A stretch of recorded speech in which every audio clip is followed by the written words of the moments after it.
waan irraa eeggatu narraa dhabee sababa quuqamaa fi jiru qabaachuun isaas gama tokkoon anaan akka kootti na gammachiisa. Yeroo akkana jennu kana garee isaa bakka bu'a malee namichi kun waa biraatii miti laa inni bakka bu'u. Isinii galee biyya bakka bu'u, ganda bakka bu'u.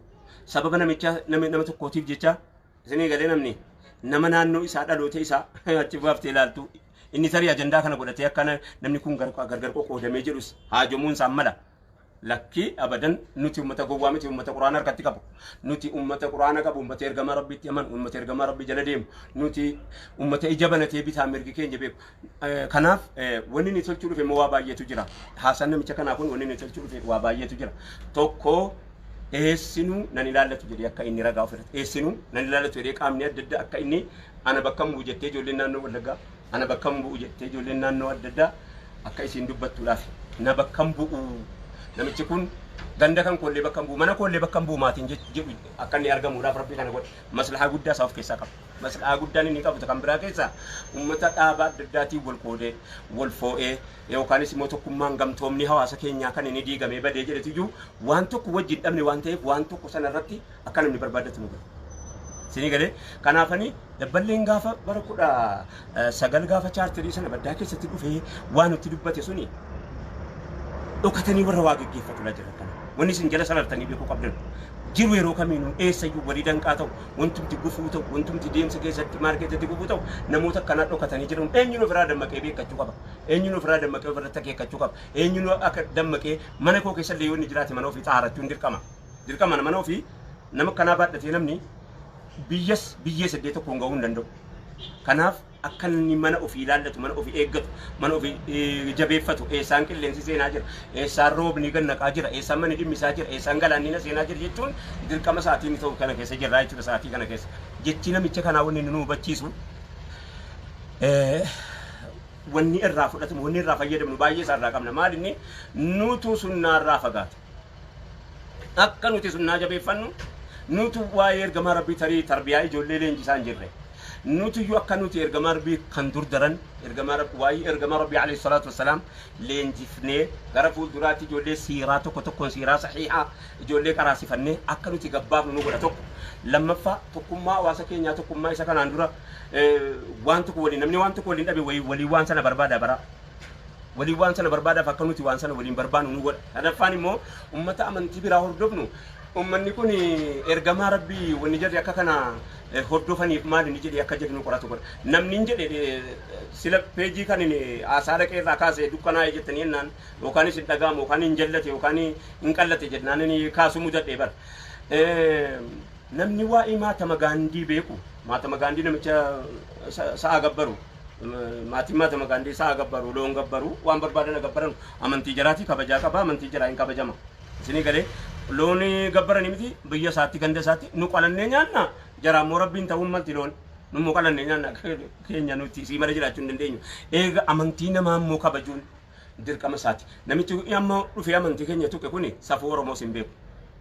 Oromoon safuu qabdii bara. Nama guddallee hin kabajji. Umush ergamaa rabbiiti miti nama guddallee maal jennu qabdi, maal jennu akkatti namaan haasofnu qabna, akkatti waa eeggannu qabna, akkatti waa beekannu qabna, akkatti deemnu qabna, akkatti kabajaa araa waa hunda qabna waan ta'e jennaani namichi kuni ummata inni bakka bu'atee dhufate yookaan immoo garee inni dhiyeenya kana inni Faransaayii keessaa ka'e inni Arabaa dheengadala haasaan namicha kana waliin wal fakkaatu yaayaa dheengadda afaan Arabaatiin haasa'een haasaan isaa tokkicha. Jarri kun wal ijaaranii nuti ka'anii nuti yoo ta'e akka keenyaatti nuti Oromoodhaan nun baasu nuti uummata Islaamaatti akka Itoophiyaatti Islaama Itoophiyaa guutuu wajjin hin jirra. Akka Afrikaatti Islaama Afrikaa guutuu wajjin hin jirra. Akka gurraachaatti Islaama gurraachaa wajjin hin jirra. Akka addunyaatti Islaama addunyaatti wajjin hin jirra. Kana quban qabaadhu jechuutti manna. Hawaasa keenya kabajamu. Isa sinin taa'ee raayyaan maaliif callisee jettani hin calleefne wallahi hin calleefne sin callisu zabana Facebookidha jecha Islaaman taane. Zabana Facebookin hin jirre sa'aataan ba'e alhamdulillah faaruun kan rabbiiti. Galanii rabbiin haga'u wayin qopheeffataa ture. Waniin qopheeffataa ture sana keessaa gara fuulduraatti inshallah yoo rabbiin kiyya na gargaare fudhadheen gadi baha. صلى الله على وسلم على محمد قوبنا بني أدناني guyyaa arfan sadan kana keessatti akkaataa itti waan amma kana barreessee hin beeku. Waan kana hunda danatu waan amma danatu waan amma baay'atu takka kana hunda barreessee hin beeku. Amma yeroo dhiyoo keessatti immoo inshallah rabbi jedhe isinii faniyyanii waraabetanii akkan dhiyeessuuni waadaa isinii seenaa daawwattoota keenya kabajamoo gaafa gowwaan yeroo ka'ee waa ka'e uumu hunda diiga uumu hunda balleessa bitaan beeku mirgaan beeku akkatti deeman hin beeku akkatti haasaan hin beeku akkatti ergaa gaggeessan hin beeku wanni amma hojjetame kuni isa daran nu jabeessu ta'amoo isa laffisu ta'a yoo jedhame namichumti ergaa kana gaggeessa iyyuu namichi Faransaayii keessatti gaafa inni dhiyoo kana Faransaayii keessatti namichi dhufee ergaa sana gaggeesse suni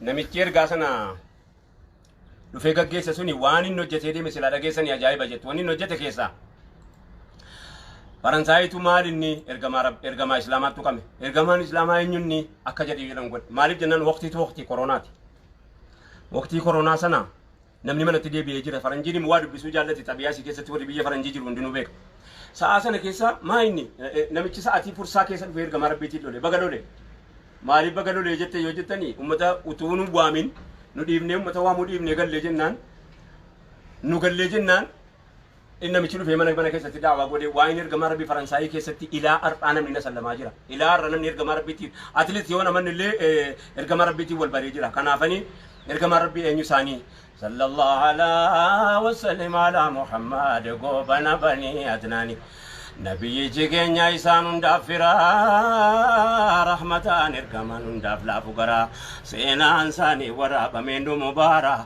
تليل كل زبن دهارا آخرة متي دنيا تونا مجارا ركو الرابوريت ابن مغرغارا إسان جار سبياتي من قد ورارا قندالا ورانا لغالي بوغارا دوري مجاهدا مهاجرا فانسارا نمني دوغان إسان وردف طهارا دنيا آخرة وهارا قلبين قبناني محمد قوبن بني أدناني dubbii kana jarjartiidhaan qopheesse ittan deebi'a yoo rabbiin na mirgeesse maaliif akka isaan jaallannu barreesse hin jira inshallah maaliif jaallanna guyyaa sadan kana guyyaa sadan kana wallahi waan ajaa'ibaa chunga anis intaa ila seetan jechuudha kan amma kana muhimadde ofirraa yeroo gariis immoo ofirraa haasa'u jedhaadhaan ofirraa haasa'a maaliif jennaan namni kana nan jedhee jecha maaliif an deebise ergamaan rabbiin ran deebisuu qaba malee isa jedhu gattaa'ee waa qopheeffataa ture alhamdulillah yoo naa mirgaa'ee jedhee ittan deebi'aa hawaasa keenya kabajamoo akkas nuun jedhanii miti gareen akkanaa naannoo adda addaa keessatti bakka adda addaa keessatti numa jirti miti akkanaa miti akka mataa nuree gaafiidha Allahumma salli على محمد كون بتوحيد يا دمك وقيتاችን ያለ